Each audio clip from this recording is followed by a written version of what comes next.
What's going on, everybody? This your man T Bell, and I'll just say this is the Man Trainer Podcast because all week I've been saying I had this video in my spirit that I need to get out, and I ain't been able to I ain't been able to set my microphone up and just record like I want to. So I'm gonna do this. Got these expensive phones, might as well use it, right? So the thing that was on my spirit for this video was, I just want to say, and I'm going to encourage somebody, I'm going to encourage myself because I be needing it sometimes. When in doubt, God chose you.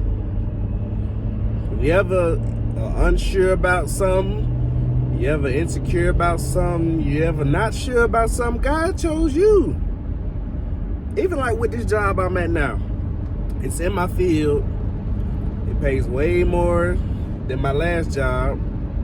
And when I interviewed for the job, you know, I had some reservations at first because, you know, feeling unsure about it and trying to find a reason of why I'm not qualified to do the job, right? Trying to find an excuse to say, well, if they don't hire me, it's because of this. No, God chose you.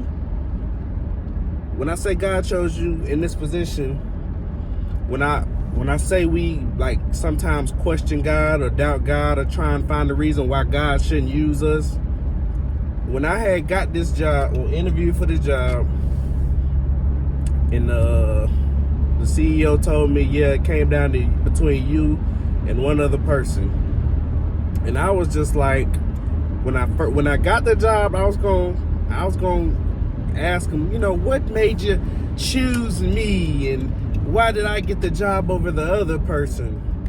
And Joe was like, why would you do that to yourself? Because then if you go in there and they tell you, oh, the other person dropped out, then you feel like you got the job on technicality versus saying, no, God said, I specifically designed you to be in this position at this job because this is your assignment.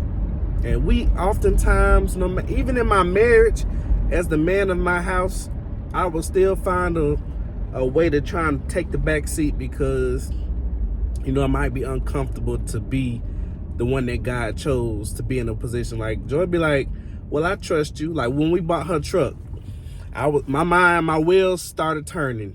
If we bought a truck, what if she don't like it? What if something happened? What if we spend this amount of money and then, you know, it break down and it don't work? And then all these ideas, my wheels started turning. I'm trying to find something wrong instead of saying, you know, if Joy trusts you, you're the man in the household, you got to make some tough decisions because you are the chosen one. I chose you to be in the charge of this family. That woman, you got to lead that woman and them children. I chose you.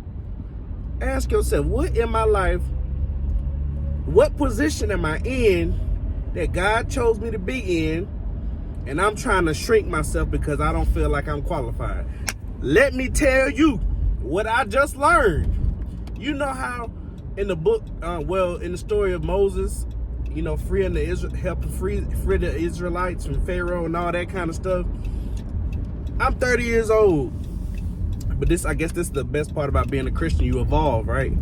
I just learned, you know, Prince of Egypt, it tell you part of the story. It tell you that Moses was chosen, the burning bush, this is the vision, now go free my people. Well, let me tell you what I learned. I just learned Moses didn't want to be the one to free the Israelites because he said he didn't feel qualified because he couldn't. I'm trying to remember exactly how it was written, but basically he didn't want to be the one to free him because he didn't feel like he was qualified because he couldn't speak the language, or he wasn't, I guess, as affluent in his verbiage. That was new to me because in my mind, I'm thinking, okay, God, all I saw was God told you, you the one, go free the Israelites, get them to the promised land. I didn't know that Moses, burning bush guy, hey, God, appreciate you considering me for the job, but you know what I'm saying, I'm gonna go ahead and give it to my cousin Aaron because he's more qualified than me. Moses had the nerve to tell God, you got the wrong one, bro. You got the wrong one. How many times in our life have we said that to God?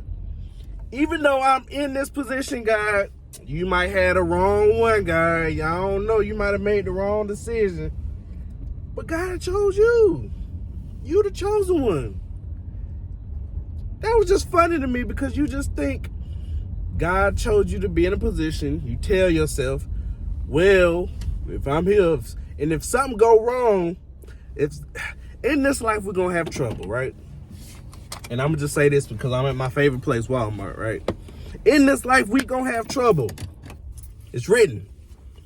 Jesus had trouble. Why wouldn't you have trouble? So if when something go wrong, if you are in a chosen position and something goes wrong, just think back. Jesus had trouble.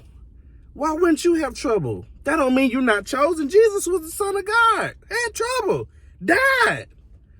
But guess what? There are benefits to being the chosen one. But you gotta accept the fact that you are the chosen one. It's your responsibility to walk in your chosenness. Walk in your chosenness. You are where you're supposed to be, and while you there, why not be the best at it? I'm talking to myself too, but I want y'all to hear me.